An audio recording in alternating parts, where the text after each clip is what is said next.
I'm Brad Cox from ACUMOBILITY. In this series, we're going to teach you a number of active mobilization trigger point release techniques to specifically work on the front, back, and side of the calf muscle as well as the feet. Now to work the back of the calf in a seated position, you're going to take an ACUMOBILITY ball and either a stack of books or a yoga block to elevate the ball. From here, we're going to start right behind on the posterior side of the calf, working just above the ankle and right above the Achilles as it starts to work into gastroc, and then below that as you go deeper into soleus, and then the deepest into tib posterior. So depending on the amount of pressure you're applying, you can be working inwards towards those different muscles. I'm going to start there. I'm going to apply pressure both down and straight in, pressing into that, getting a slight drag, and then I'm going to go through active range of motion with the ankle. I'm going to do 3 to 5 repetitions. If I want more pressure, I can press down with my other foot, going through that active range of motion with the ankle. And then I can work my way up to about the middle part of the calf here. This really allows me in a comfortable position to start targeting the back of the calf. At this angle, you can see that my hand is pressing down above the knee to create this downward force. At the same time, I'm driving pressure into the ball with my leg to get those 2 types of force being applied. And then you're going to go through active range of motion with the ankle. And now for the outer part of the calf, where we've got flexor hallucis longus coming up through here, we're going to change the angle slightly. So now I'm going to rotate the leg out, applying pressure down. I'm going to use my hand to press like we did before. And then at this angle, I'm going to work inversion and eversion with the foot. So I'm going to work differently than before, going through different ranges of motion. Now I can work that. I can also do rotations working through here. I'm going to find 1 to 2 spots, working the lower quadrant on the outer side of the calf. Now the next spot, you're going to come up a little higher. You're going to keep the same angle as before. You're going to press down, and you're going to go through inversion, eversion again, 3 to 5 repetitions, and then also circles. If you want more pressure, you can apply pressure from above with the opposite foot as well. Here's a close-up to show you positioning. We're going to come along this edge, the outer part of the calf. We're going to flexor hallucis longus, and we're going to come at this angle to start, applying pressure down above the knee and straight down with my leg as I go through those active ranges of motion with inversion, eversion, and circles. You can then place it 1 spot higher, keeping that angle, driving in there, and again work through inversion, eversion, and circles. So we work the outer and then the middle, and now we're working the inner side of the calf, specifically trying to target flexor digitorum here. We're going to work from about here to just below where it starts to V. This is going to be the sweet spot. We're going to then come at an angle about 35 degrees, rotated in. And similarly as before, I'm going to apply pressure down from above the knee as I also drive pressure straight down into the ball. I'm also going to go through inversion and eversion as well as rotations here, applying pressure into the ball. You can find 2 spots, working here and then here. Apply pressure down in the second spot, and similarly work through inversion, eversion, and then rotations for 3 to 5 repetitions of each of those ranges of motion. For a close-up angle, we're going to be working along flexor digitorum up through here, finding 2 spots in here. We're going to apply pressure down at a 35-degree angle. I'm going to press on the quad above the knee to get that downward pressure as I drive my leg into the ball straight down as well. I'm then going to go through inversion and eversion and then rotation, working 2 spots. That's the first spot. I'm going to go up slightly, keeping that angle, press down, inversion, eversion, as well as rotations. The next exercise is something that we call the Vise technique, which is where we can press the muscle from both sides. The benefit of this is that we're able to target multiple muscles at once. For example, here we're going to work the lateral aspect as well as the medial aspect of the calf. We're going to start a few inches above the ankle, not on the bones. You're going to be to the posterior side of the bone here. Now, depending on what I'm trying to target, I can either use the knife edge of the ACUMOBILITY ball, which really allows me to get just behind the bone into tib posterior, which runs right through here. It's a very narrow channel, and it's very difficult to work this muscle any other way. And so, for example, I can use this ball, and the bottom ball is applying pressure upwards into the Peroneus Brevis muscle. as I'm going to take this knife edge, I'm going to work just behind the bone, rolling up and down to start. I'm going to do about 3 to 5 repetitions of this. And then when I find a restricted area, I'm going to press down into the ball. So yet again, I'm behind the bone. I'm pressing into the ball, and then I'm going to go through active range of motion with the foot. Curling and then really pressing and driving those toes towards that wall. I'm going to do this 3 to 5 repetitions, and I'm going to move the ball a little higher and repeat. So you're going to find about 2 spots with the knife edge there. Do 3 to 5 repetitions each time. Now, if you want to use this side, which is a little more dispersive, you're going to target multiple muscles at once. So it'll be on tib posterior as well as on soleus through here. And then depending on how far back you go, you can also hit flexor digitorum. So similarly as before, but instead of using the knife edge, I'm going to press straight down with the ball edge. I'm going to go through active range of motion, finding 2 spots. Now, the benefit of this is that we can continue to work up the calves, turning this release into a great peroneal release on the opposite side. And so I will continue to look for restricted areas up through here. So I'm just behind tib anterior, the peroneal muscles. And what I'm looking for is those restricted spots. I'm going to take the ball, I'm going to apply pressure down, and in this sense, I'm really trying to get the release on this side.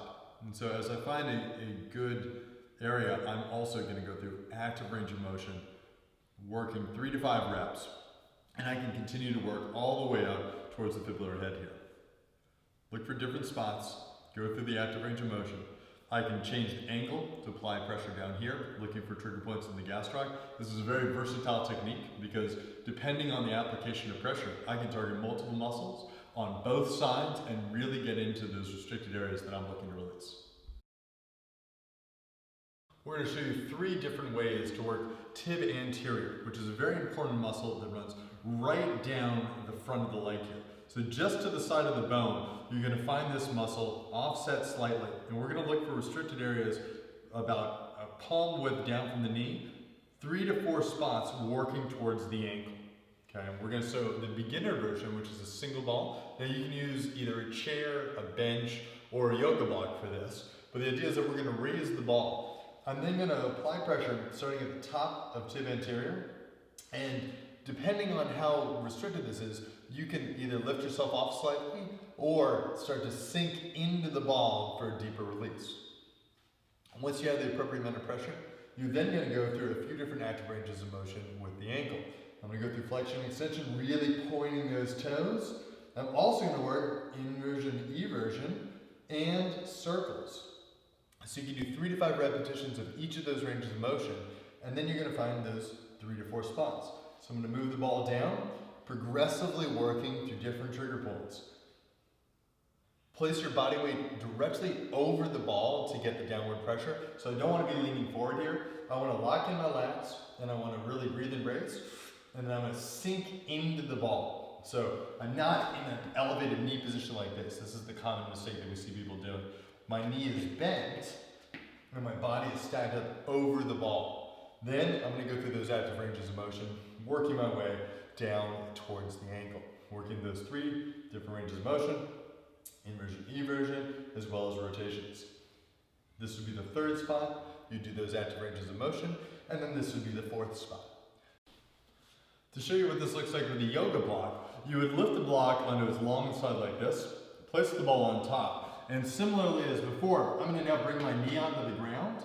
I'm going to bring my hands into a push-up-like position, and I'm going to sink into the ball. Now, the limiting aspect here might be the size of your foot. So for some people, their foot does not clear this range of motion. But for everybody else, you can use this as an alternative from elevating the ball on the chair or onto a bench. For the intermediate release, we're going to work both tib anterior as well as trigger points on the back side of the calf here. Now the benefit of this is that you can look for either restricted spots to the lateral aspect of gastroc or the middle or even the medial aspect, just depending on how you angle the second ball. So we're going to do the same sort of pressure to tib anterior, but now we're going to take a second ball. We're going to take the flat edge, place it against the hamstring so that the rounded edge is going to be applying pressure down into the calf. I'll show you how to set this up. You're going to take one ball, place it up onto an elevated surface. You're going to take the second ball, you're going to put it behind your hamstring here. So the flat surface is like that. And then what you're going to do is you're going to drive that hamstring down, pushing pressure into that ball such that both balls are getting pressure on them. You're going to come into the brace position and you're going to go through active range of motion. So I'm really looking for two different restricted spots here. Similarly, I'm going to go through flexion extension, rotations, and inversion, eversion like motions. Now, I can work this moving my way down the calf. So if I'm going to hit this spot, I'm going to position the ball here. You're going to set up, find your restricted spot, work the ball lower, sink into both spots at the same time as you go through that active range of motion. If intensity is too high here, you can lift yourself off the ball slightly and you can find the right amount of pressure for what you're trying to release. Now we're going to show you the advanced two-ball technique where you're going to work both tib anterior at the exact same time. So this is one you would definitely need to work up to as you're applying your full body weight into this. So if you need a really deep release and you want to work both at once, this is a fantastic technique. For this, we're going to start below the knee, about a palm width below the knee, off of the bone into the top of the tib anterior muscle, and you're going to be working both of these at the same time. So you're going to place the balls the width that your legs will be, and then I'm going to start by positioning myself over the balls. I'm going to lower myself onto the balls as I get into position. So these are in those restricted spots right at the top of tib anterior. I'm then going to come down onto the ground. And now the motion is going to be a rocking motion. So if you've got long legs, this will look like a very small rocking motion. Then depending on limb length, you'll have varying degrees of rock that you're able to attain. So I'm breathing, sinking into those balls as I work through that active rocking. 3 to 5 reps. I'm going to crawl forward, reposition the balls, sink, and similarly, lift my knees off, really drive into the balls, rock, drive. 3 to 5 reps. And you will find, depending on limb length, how far down you can go as you work this technique. Really sit your butt down on your heels to apply that pressure and do small rocks. That is a fantastic technique that allows you to work both tib anterior muscles at the same time. However, it's one you definitely need to work up to, and it's one you need to be cognizant of how much pressure you're applying.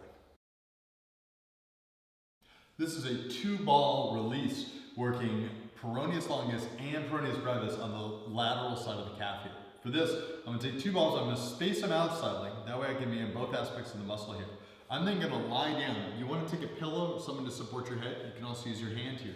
And I'm going to place the balls right into the lateral side of the calf as I lie down. I'm then going to take my opposite foot and I'm going to push down into the balls to apply the downward pressure.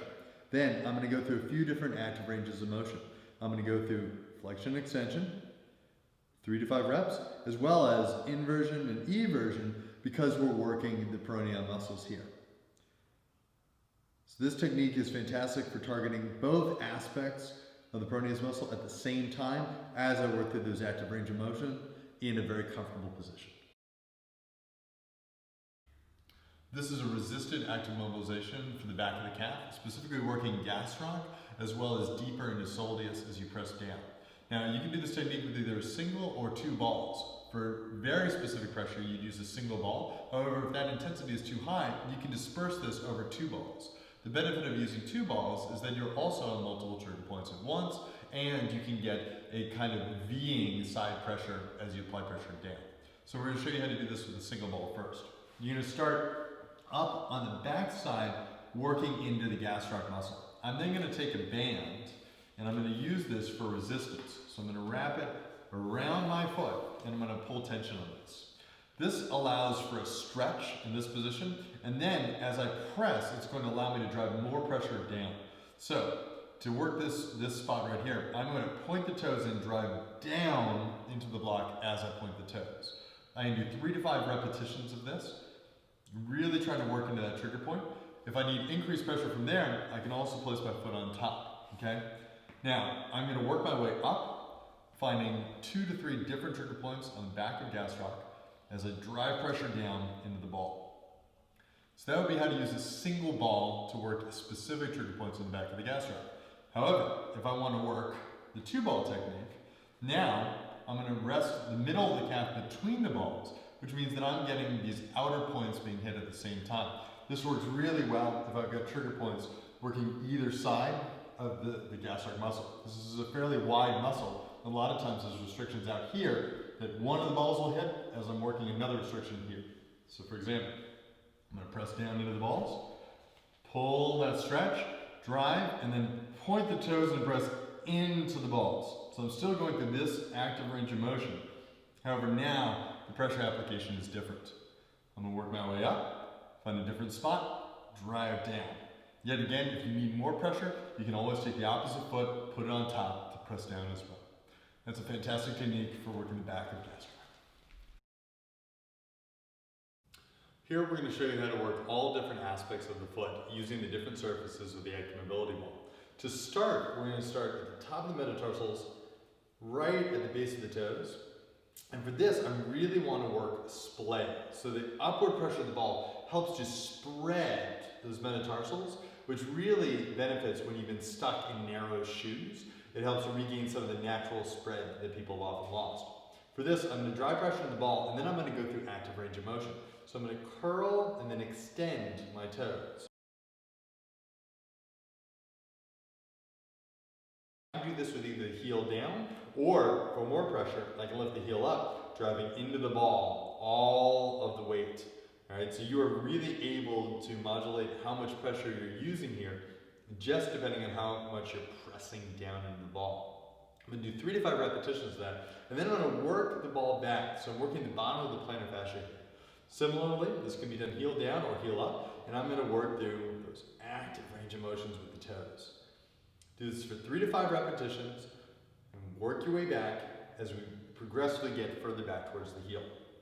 Work through those active ranges there. Now the last spot, so get right in front of the heel here. I'm going to drive in, similarly work through that active range. Now we're going to work at the arch, and we're going to work 2 different spots, starting right at the base of the toe, right behind the bone, and we're going to work through flexion and extension, curling the big toe and raising it. You can also work separating the toes, really working control of the big toe, going through flexion and extension to improve short foot as you take the ball away. So that'd be one spot. I'm going to work further back into the middle of the arch. Similarly, I can do the basics of just curl, extend, or I can separate, press down, and really work the big toe to improve windlass mechanism here, as well as short foot for when I take the ball away. I'm trying to improve the ability of the arch to activate. We're going to show you a really cool technique using the edge of the ACUMOBILITY ball to work between the metatarsals. For this technique, you're going to use the knife edge as well as some of the grip area, and you're going to work in between the metatarsals. So for example, I'm between the big toe and the second toe. I'm going to apply pressure down between that as I roll back and forth, do about 3 to 5 rolls, and then do some active range of motion as well. This is a great technique. It really helps to improve spread of the toes, and you can get into some of those really restricted areas that happen between the metatarsals. So you can work every metatarsal, working your way out between doing rolls as well as active range of motion with the toes.